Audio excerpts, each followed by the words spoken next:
Good morning. आज हम BA part third के first paper money banking and public finance के अंतर्गत विभिन्न अर्थव्यवस्थाओं में मुद्रा की भूमिका जो पूर्व में स्टार्ट कर लिया था उसको कंटिन्यू करेंगे। पूर्व में हमने पूंजीवादी अर्थव्यवस्था में मुद्रा की भूमिका देख ली है और समाजवादी अर्थव्यवस्था में मुद्रा की भूमिका को स्टार्ट कर लिया था। इसके अंतर्गत हमने समाजवाद का अर्थ और उसकी विशेषताओं को देख लिया था।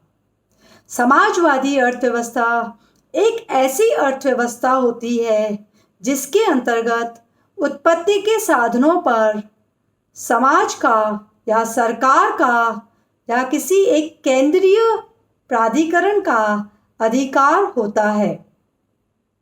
इसमें सभी व्यक्तियों को समान रूप से अपने पारिश्रमिक दिया जाता है।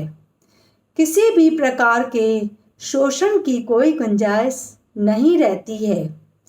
बहुत सारे अर्थशास्त्रियों ने यह माना था कि समाजवादी अर्थव्यवस्था में मुद्रा की कोई आवश्यकता नहीं होती है, लेकिन जैसे जैसे समय बीतता गया और आर्थिक क्रियाएं बढ़ती गई, वैसे वैसे यह आवश्यकता महसूस की गई कि समाजवाद के अंतर्गत भी विभिन्न आर्थिक गणनाएं करने में या विभिन्न आर्थिक क्रियाओं को जो संपन्न किया जाता है उसमें जैसे उत्पादन के साधनों को जो पुरस्कार दिया जा रहा है वह उत्पादन के साधन मुद्रा में ही प्राप्त करना चाहते हैं। अर्थात समाजवादी अर्थव्यवस्था में भी मुद्रा एक महत्वपूर्ण भूमिका अदा करने लगी और बाद के अर्थशास्त्रियों ने यह माना कि बिना मुद्रा के समाजवाद की कल्पना भी नहीं की जा सकती, क्योंकि कोई भी देश एक अकेला स्वयं और देशों से कटकर नहीं रह सकता। एक देश दूसरे देश के साथ व्यापारिक संबंधों को बनाए रखता है, वस्तुओं का आदान प्रदान करता है और वह वस्तुओं का आदान प्रदान यदि हम वस्तुओं के रूप में ही करें तो संभव नहीं है। यहाँ जो व्यापारिक लेन देन होता है वह मुद्रा में करने पर बहुत सारी कठिनाइयाँ समाप्त हो जाती है और द्विपक्षीय व्यापार आसान हो जाता है। अर्थात समाजवाद के अंतर्गत भी मुद्रा एक महत्वपूर्ण भूमिका अदा करती है।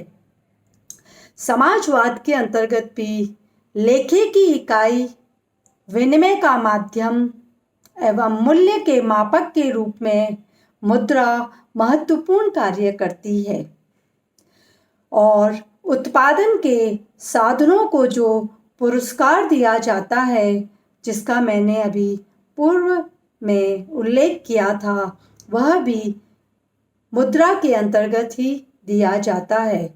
चाहे पूंजीवादी अर्थव्यवस्था हो, चाहे समाजवादी या मिश्रित अर्थव्यवस्था, प्रत्येक अर्थव्यवस्था के अंतर्गत उत्पादन के साधन अपना पुरस्कार मुद्रा में ही प्राप्त करना उचित समझते हैं।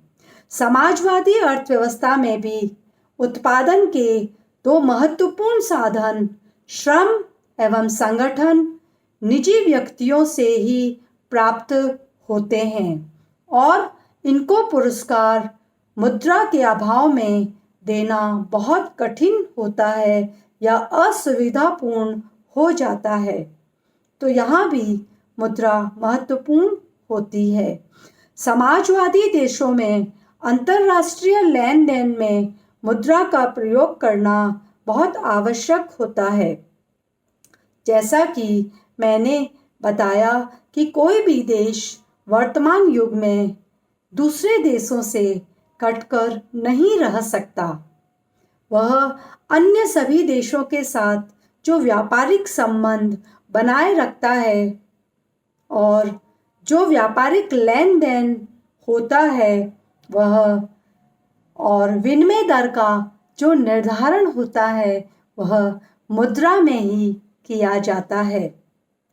पूर्व में सोवियत यूनियन में दो प्रकार की योजनाएं बनाई जाती थी, एक उत्पादन की योजना और दूसरी वित्तीय योजना। उत्पादन योजना में योजनाधिकारी का निर्णय महत्वपूर्ण होता था, जबकि वित्तीय नियोजन में मुद्रा की भूमिका महत्वपूर्ण हो जाती है। और अतः समाजवाद के अंतर्गत जो दो योजनाएं हैं उनमें से वित्तीय योजना मुद्रा के अभाव में असंभव प्रतीत होती है। और समाजवाद में जो समाजवाद में भी नियंत्रित किस्म की हम देखें तो कीमत प्रणाली पाई जाती है। ऐसा नहीं है कि केवल पूंजीवाद में ही कीमत प्रणाली अपना महत्वपूर्ण रोल अदा करती है। नहीं, समाजवाद के अंतर्गत भी एक नियंत्रित किस्म की कीमत प्रणाली पाई जाती है जो नियोजन में सहायक के रूप में कार्य करती है, आर्थिक क्रिया की कुशल मार्गदर्शक होती है और साथ ही यह निजी एकाधिकार व संपत्तिजन्य आमदनियों से उत्पन्न होने वाली विकृतियों को भी दूर कर देती है। सच पूछा जाए तो पूंजीवाद में कीमत प्रणाली स्वामी होती है, जबकि समाजवाद में यह सेवक हो जाती है। इस प्रकार समाजवाद में कीमत प्रणाली समाप्त नहीं हो जाती, लेकिन इसका थोड़ा स्वरूप बदल जाता है। Professor GN. हॉम का मत है कि कोई भी सामाजिक व्यवस्था मौद्रिक अर्थव्यवस्था तो रहेगी ही, अर्थात प्रत्येक अर्थव्यवस्था के अंतर्गत मुद्रा महत्वपूर्ण हो जाती है।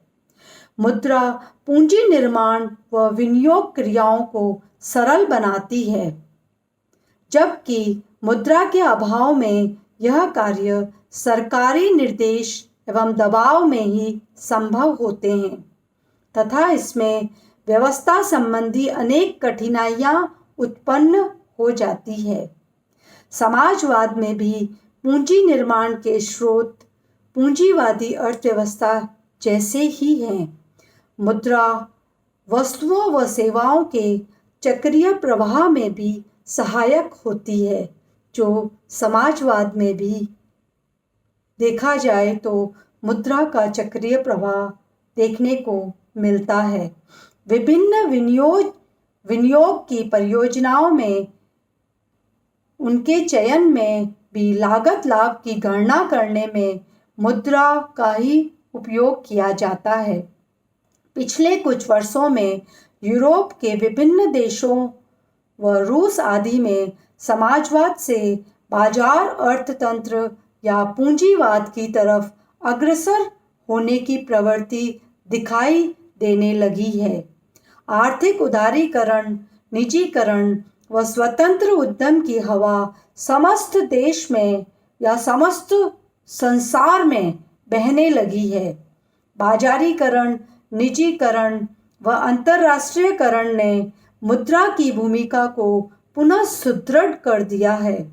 अतः बदलती हुई परिस्थितियों में पहले के समाजवादी देशों में कीमत प्रणाली का उपयोग बढ़ने के कारण अब मुद्रा का महत्व अधिक हो गया है। आज के युग में कीमत प्रणाली का प्रयोग सभी प्रकार की अर्थव्यवस्थाओं के अंतर्गत किया जा रहा है।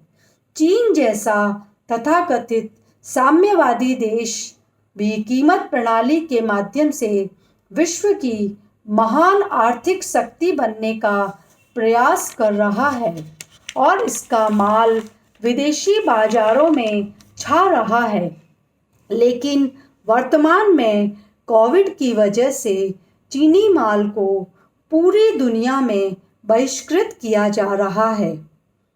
अतः निष्कर्ष रूप में यह कहा जा सकता है कि शायद पूंजीवादी अर्थव्यवस्था की तुलना में समाजवादी अर्थव्यवस्था में राज्य के नियमन व नियंत्रण के कारण मुद्रा कम महत्व रखती है।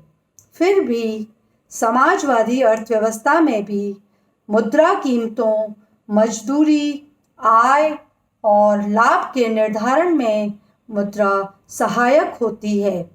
इसके अलावा संसाधनों के समुचित बंटवारे करने में, पूंजी संचय में एवं अर्थव्यवस्था के भीतर व बाहर संसाधनों का प्रवाह निर्धारित करने में मार्गदर्शक के रूप में मुद्रा समाजवादी अर्थव्यवस्था में भी अपनी महत्वपूर्ण भूमिका निभाती है।